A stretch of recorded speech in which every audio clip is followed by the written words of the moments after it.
जय हिंद सभी को। ये टोयोटा की इनोवा है। इसमें एक्चुअली क्लच प्लेट फेल हो गया है, वो अभी आप वीडियो के थ्रू दिखाएंगे।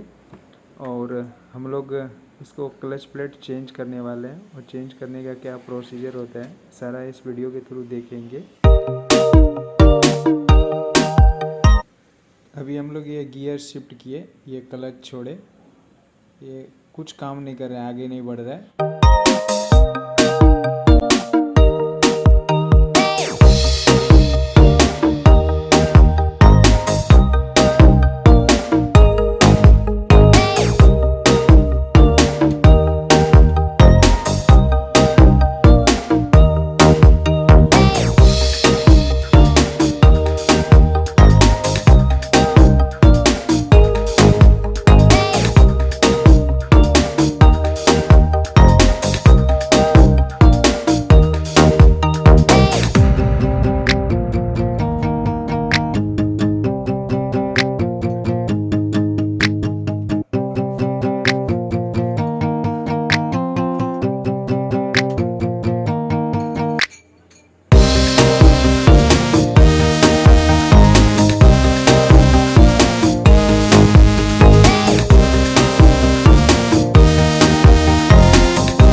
ये जो देख रहे हैं क्लच प्लेट का, ये घूम रहा है, ये घूमना नहीं चाहिए, यही इसमें प्रॉब्लम है।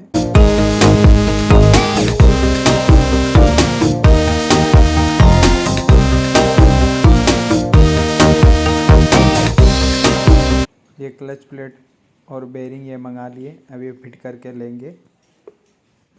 सॉरी, अभी हम लोग क्लच प्लेट फिट करके ले लिए, गियर भी लगा दिए, क्योंकि इसमें जल्दी था इसलिए अभी